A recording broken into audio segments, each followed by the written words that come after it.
자, 반갑습니다. 배종찬 교수의 맛있는 좋은 이야기의 배종찬입니다. 자, 여러분 반갑습니다. 전세 노마드, 월세 노마드, 부자가 되기 위한 첫 번째 재테크겠죠. 이렇게 하면 여러분도 부자가 될 수가 있을 겁니다. 참 급변의 시기에 살고 있죠. 코로나19도 그러하고요. 부동산의 가격 또한 주식 가격도 참 급변하게 좀 바뀌는 것 같아요. 어떻게 보면 사회 전체가 급속한 변화를 겪고 있는 것 같아요. 말 그대로 우리는 한 번도 경험해보지 못한 그러한 시대에 현재 살아가고 있는 것 같습니다. 그런데 저희 입장에서 본다면 이러한 불안전한 시기에 또 이러한 혼란스러운 시기에요. 성공한 사람들은 성공을 하고 있고요. 돈 버는 사람들은 또 돈을 벌고 있지 않겠습니까? 그렇죠. 미국 테슬라의 회장 머스크는요, 한 해 동안 150조를 벌었다고 합니다. 150조입니다. 150조. 그래요. 그런데 이런 이야기는 우리들에게 뭐 바로 와닿지는 않는 것 또한 현실이지 않겠습니까? 왜냐하면 금액이 너무 크다 보니까 우리들 피부에 와닿지 않는 거예요. 다만 여기서 확실한 거는 이처럼 빈부의 격차가 더 심각해졌다라는 사실은 우리가 알 수가 있겠죠. 그래서 누가 뭐 100조 벌었다 이런 얘기는 와닿지가 않고요. 다만 우리 주변에 코로나 시대에도 돈 번 사람들 이야기가 있지 않습니까? 누군 뭐 주식에서 뭐 1억 벌었다, 뭐 2억 벌었다. 누군 배달 사업을 하는데 얼마 벌었다.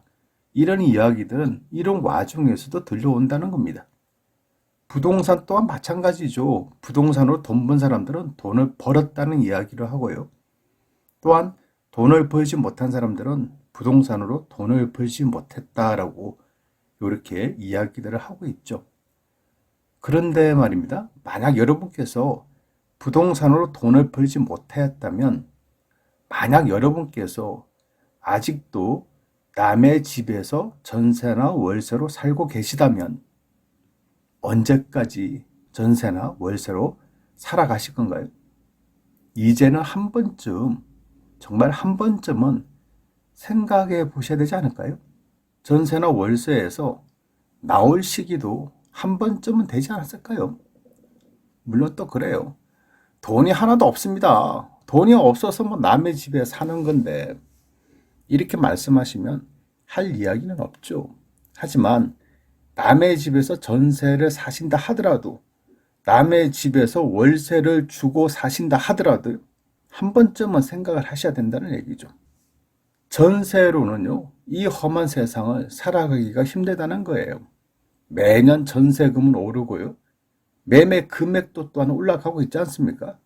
그런데 월급으로 어떻게 먹고 사시겠냐는 겁니다. 더더욱 자영업자다. 내가 뭐 소상공인이다. 작은 사업체를 내가 운영하고 있다. 요즘 경기 얼마나 어렵고 힘듭니까? 그런데 전세금까지 올려달라 한다. 또 아파트를 살려고 해도 벌써 금액이 많이 올랐지 않습니까? 그러니 깝깝한 거죠. 답답하고요. 어떻게 보면 미래가 더 걱정이 된다라고 말씀을 들을 수도 있겠죠. 어쨌든 이렇든 저렇든 재테크를 하시고 전세 노마드, 월세 노마드를 벗어나셔야 되기 때문에 이렇게 말을 하는 거죠. 제 메일이나 문자로 이런 새 인사가 많이 들어왔어요. 교수님 덕분에 내 집 마련하였습니다. 아무것도 모르는 저에게 부동산을 일깨워 주셔서 감사합니다. 돈 1,000만 원으로 제 명의로 아파트를 샀습니다. 교수님 강의가 아니었다면 생각하지도 못할 일이었어요. 교수님 방송 덕분에 우리 아이들 미래의 부동산까지 해결되었습니다. 감사합니다.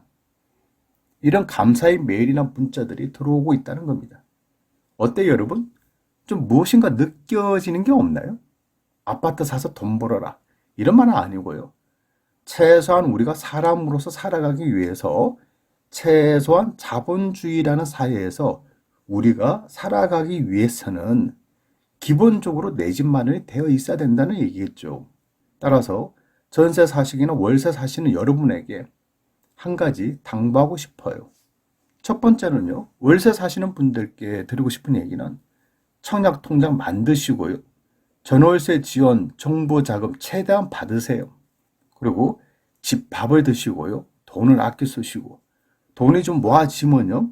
작은 아파트를 전세 끼고 구입하시라는 얘기입니다. 제가 아까 말씀드린 감사 메일을 주신 한 분은요.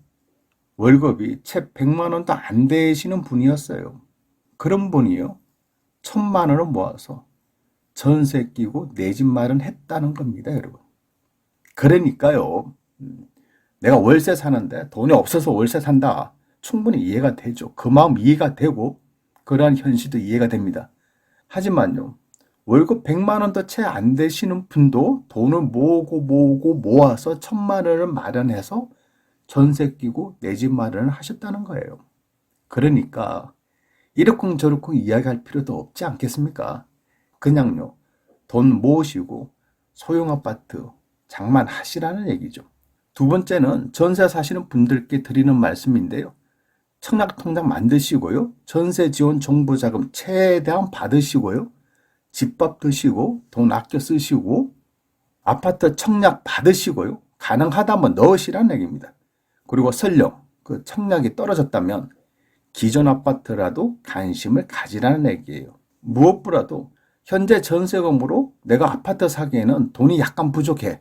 그런 금액은요. 주택담보대출 받으시라는 얘기예요. 그리고 하루라도 빨리 내 집 마련을 하시라는 얘기겠죠.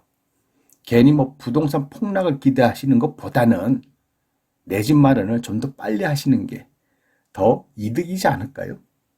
그렇지 않습니까? 최소한 집 한 채쯤은 가지고 가셔야 된다는 얘기예요. 앞으로 부동산 가격이 떨어지든 앞으로 부동산 가격이 오르든 최소한 내가 거주하는 집, 마음 편한 집 한 채는 있어야 되지 않을까요? 또한 전세의 문제점도 심각하지 않습니까? 경제적으로 본다면 전세 금액의 상승, 그러니 전세 자금 대출을 받아 싣고 그러면 전세 자금 대출을 받으니까 뭐 한다? 은행에 이자를 또 납부하셔야 되잖아요.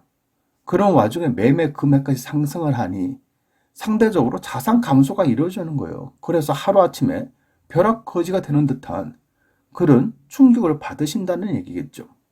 또한 전세 집도 위험성이 또 있을 수 있지 않습니까?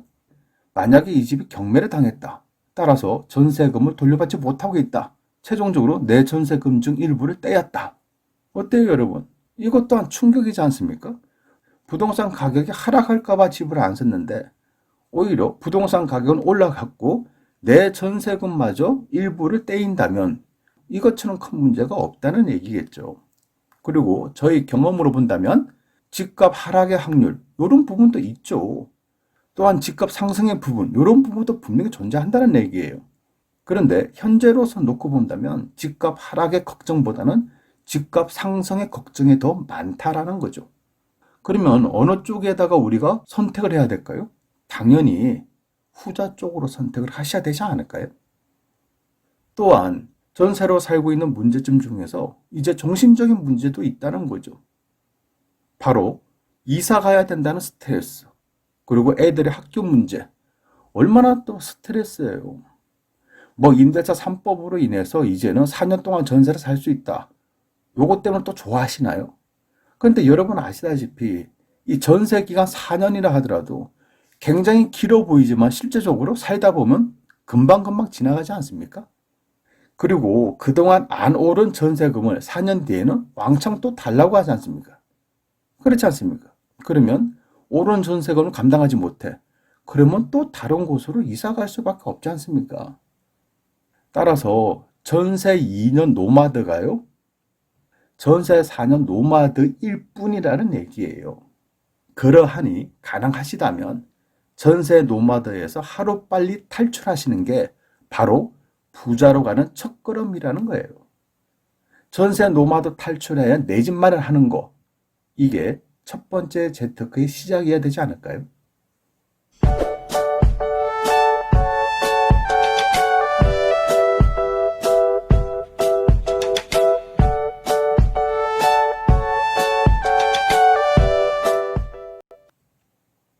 이상까지 배종찬 교수의 맛있는 도움 이야기였습니다. 감사합니다.